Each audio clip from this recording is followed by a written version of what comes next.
Hello students, welcome to my class. Today we are going to study about diffraction. In this video, we will study about diffraction, position of maxima, minima and fringe width obtained by the diffraction pattern. First, I would like to introduce diffraction. When a ray of light passes through narrow opening or passes through any obstacle, it bends at the corners. This phenomena is known as diffraction. Light rays जब किसी narrow opening से, किसी slit से पास होती हैं या उनके रास्ते में कोई ऑब्स्टेकल रख देते हैं कि कॉर्नर्स पर मुड़ जाती हैं, ये फिनोमेना डिफ्रैक्शन कहलाती है. तो bending of light at the corners is known as diffraction. Bending of light at the corners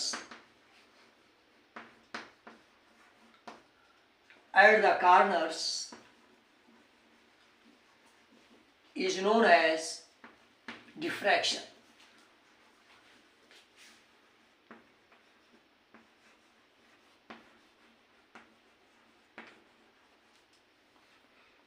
Consider a narrow opening. Consider a circular narrow opening AB and a coherent source placed in front of it as shown in the figure, and a screen is placed behind the narrow opening to obtain the diffraction pattern. As we know that light rays travel in a straight line, therefore only the part CD of the screen should be illuminated. एक circular slit AB है जिसके सामने एक coherent source yes रखा हुआ है, light source. Diffraction pattern को obtain करने के लिए एक स्क्रीन CD रखी गई है. जैसा कि आप जानते हो, लाइट रेज स्ट्रेट लाइन में ट्रेवल करती हैं, इसलिए स्क्रीन का केवल CD पार्ट ही इल्यूमिनेट होना चाहिए. Light rays travel in a straight line, therefore only part CD should be illuminated and remaining part of the screen should be perfectly dark. Light rays straight line में चलती हैं, इसलिए screen का CD part ही दिखना चाहिए और CD के बाद जो पार्ट है, remaining part, should be perfectly dark. But it is practically observe that the portion of screen around C and D, the part of the screen around the point C and D is also illuminated, and bright and dark fringes are obtained around the point C and D, whose intensity decreases gradually. कहने का मतलब ये है कि light rays straight line में travel करती हैं, इसलिए स्क्रीन का पार्ट CD ही दिखना चाहिए और शेष पार्ट जो है वो डार्क होना चाहिए, परफेक्टली डार्क होना चाहिए. लेकिन ऐसा प्रैक्टिकली ऑब्जर्व किया जाता है कि C और D के आसपास भी ब्राइट और डार्क फ्रिंजेस मिलती हैं. यहाँ अंधेरा नहीं होता है, डार्क नहीं होता है, और डार्क और ब्राइट फ्रिंजेस की जो इंटेंसिटी है वो एकाएक जीरो नहीं होती है. The intensity of dark and bright fringes around point C and D is not zero, but its intensity decreases gradually. जो ये शो करता है कि rays of light bend at the corners which verify the phenomena of diffraction. इस तरह से आपको verify होता है. ये C और D के अराउंड C और D के आसपास भी लाइट होती है और इससे शो होता है कि लाइट कॉर्नर्स पर मुड़ जाती हैं। इसी फिनोमेना को हम डिफ्रैक्शन कहते हैं। इसके बाद फ्रिंज विड्थ मैक्सिमा और मिनिमा की पोजीशन को हम ज्ञात करने के लिए सिंगल स्लिट एक्सपेरिमेंट को परफॉर्म करते हैं। Single slit experiment.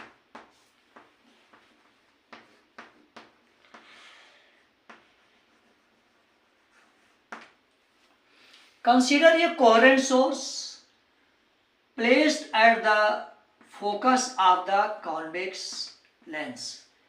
यह एक कॉन्वेक्स लेंस है जिसके फोकस पर एक कोहेरेंट सोर्स रखा गया है एंड ये narrow slit is placed parallel to the convex lens and parallel to the coherent source. जैसे अगर ये आपकी नैरो ओपनिंग है, इस तरह से है, तो जो लाइट सोर्स है इसके पैरेलल ही रखा जाएगा। ये लाइट सोर्स ऐसे इस तरह से जो नैरो ओपनिंग के पैरेलल ही लाइट प्रोड्यूस हो।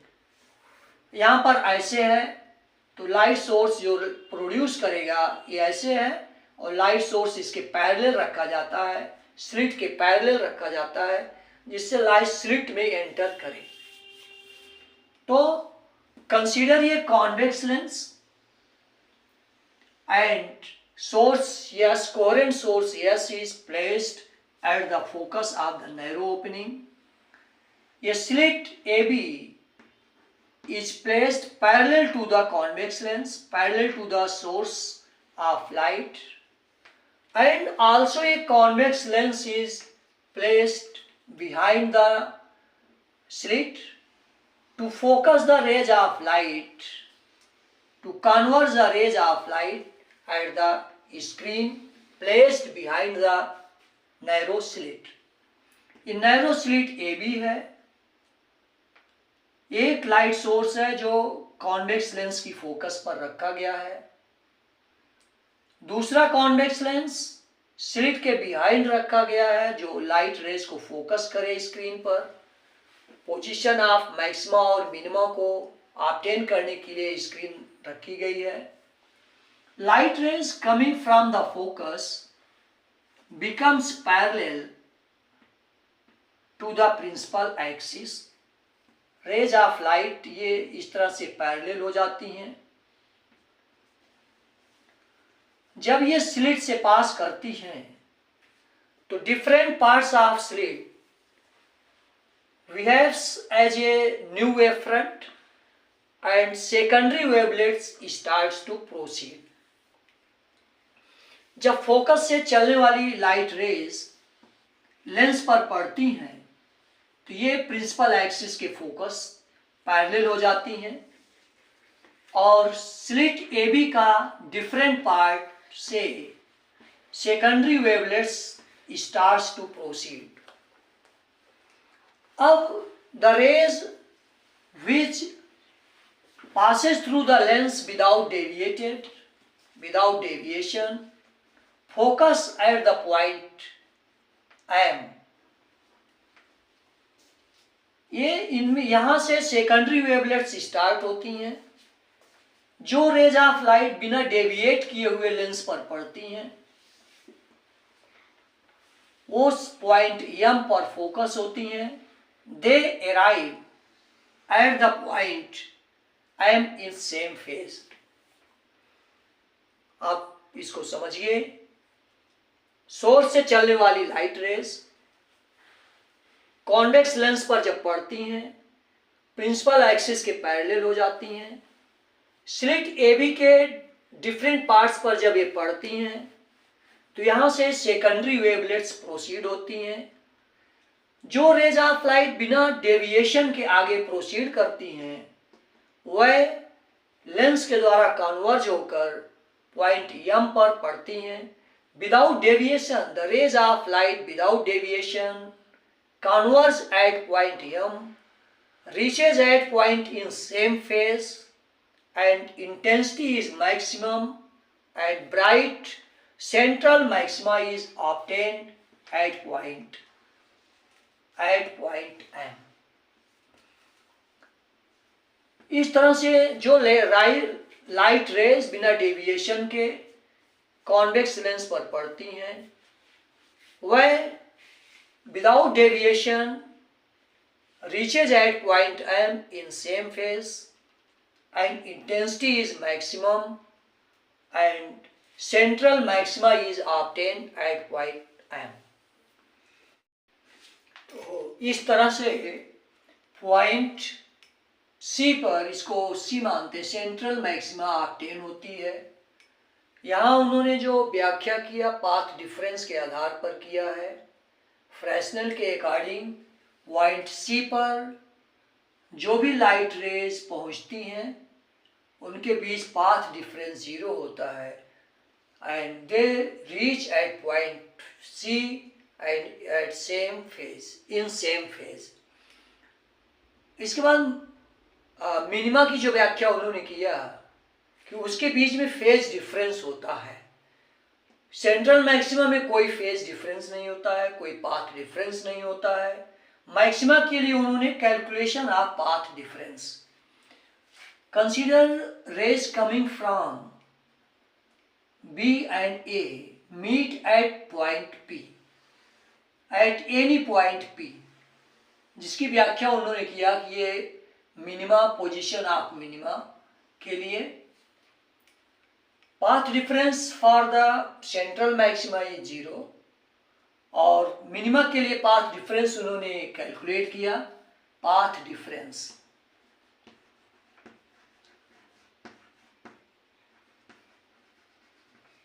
ये हो जाता है आपका BP minus path difference equal to BP minus AP.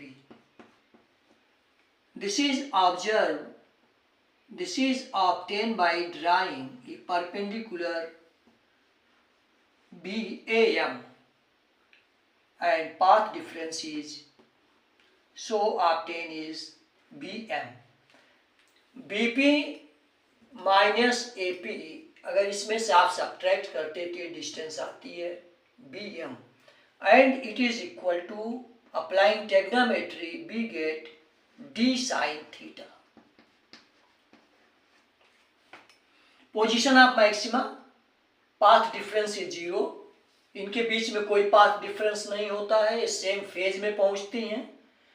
Maxima minima के लिए उन्होंने बताया path difference between the rays is lambda. Path difference d sin theta position of minima, position of minima. For maxima position path difference is 0 and for the minima path difference is lambda. This is the wavelength of light is lambda. इन्होंने बताया कि first के लिए जो होता है first minima d sin theta equal to lambda 1, इसे theta 1 मानते हैं। This is sine theta 1 equal to lambda upon d. Sine theta 2 equal to इसी तरह से फर्स्ट मिनिमा सेकंड मिनिमा के लिए sine theta 2 equal to 2 lambda upon d, 3 lambda upon D.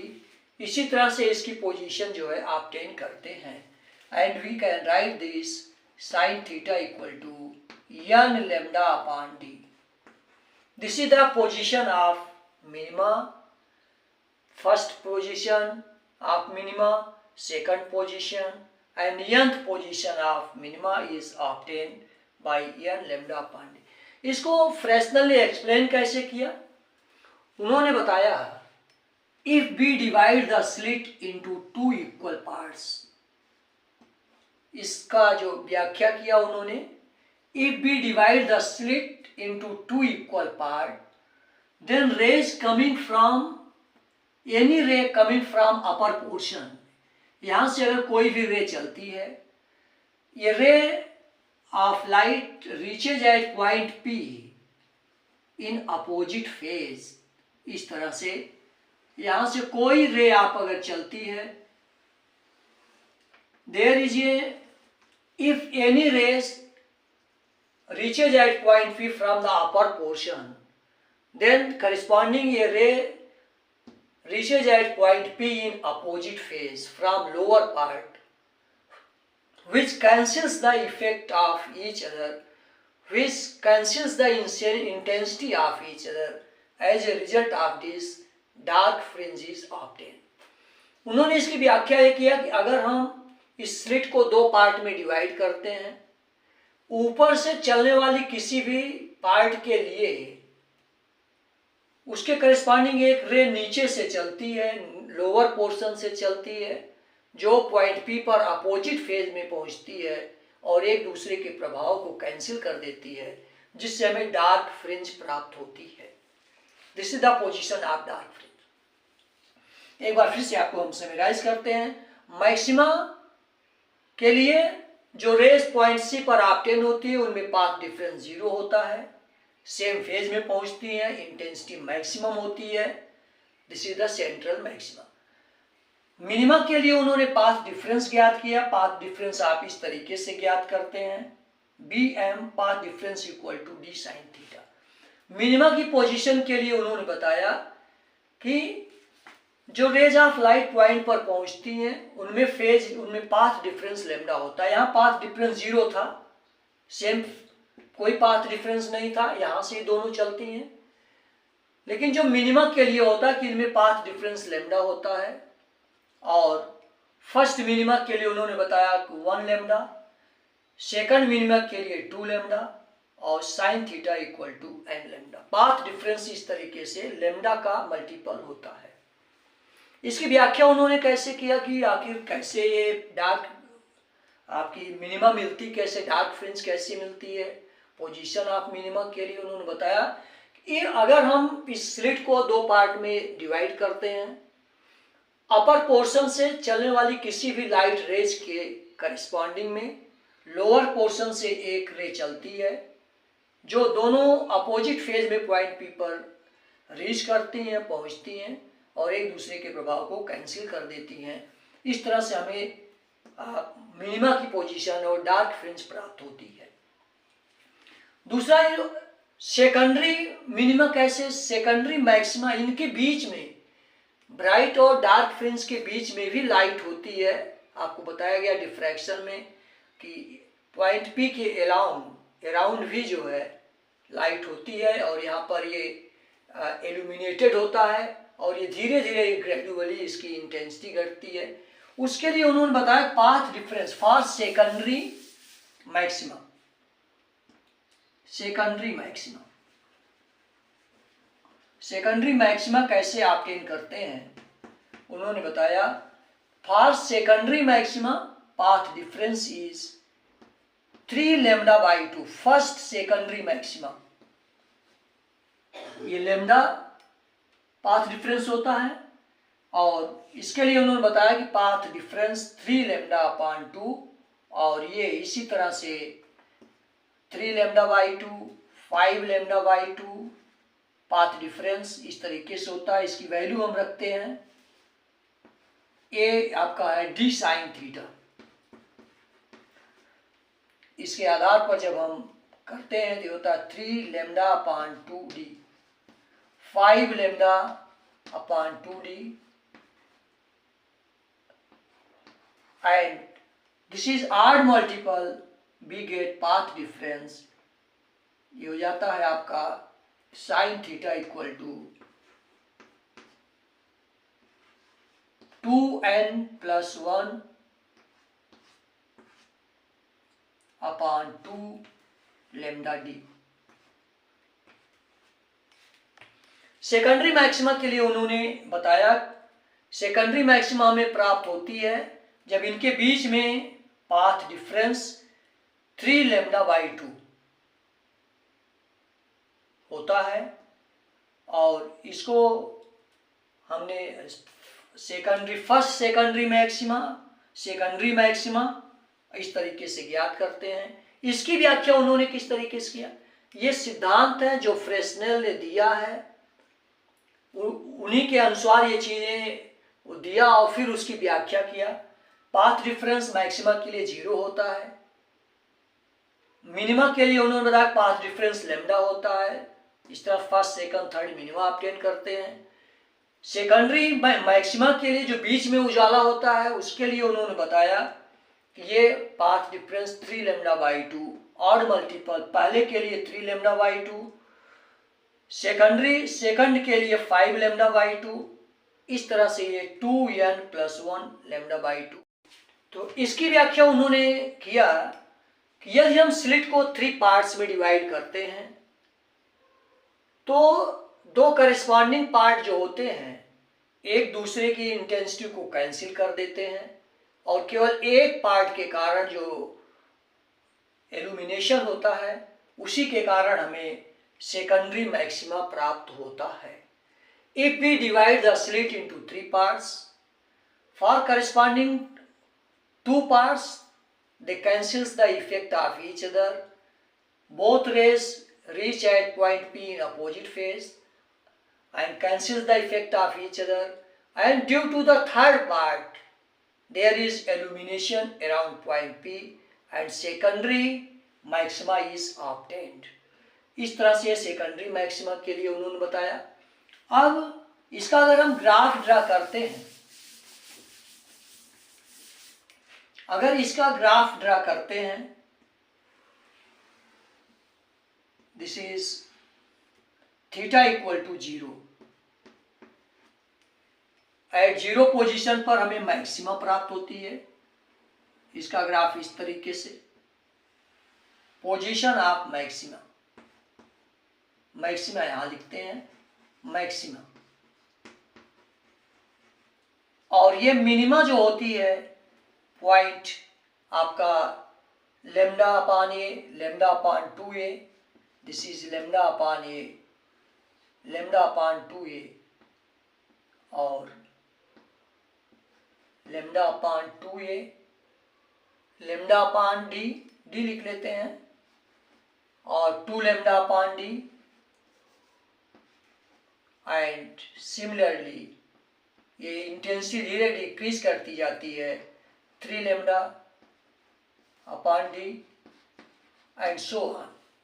इस तरफ भी सेम चीजें, ये आपका minus lambda upon D, -2 lambda upon D and so on.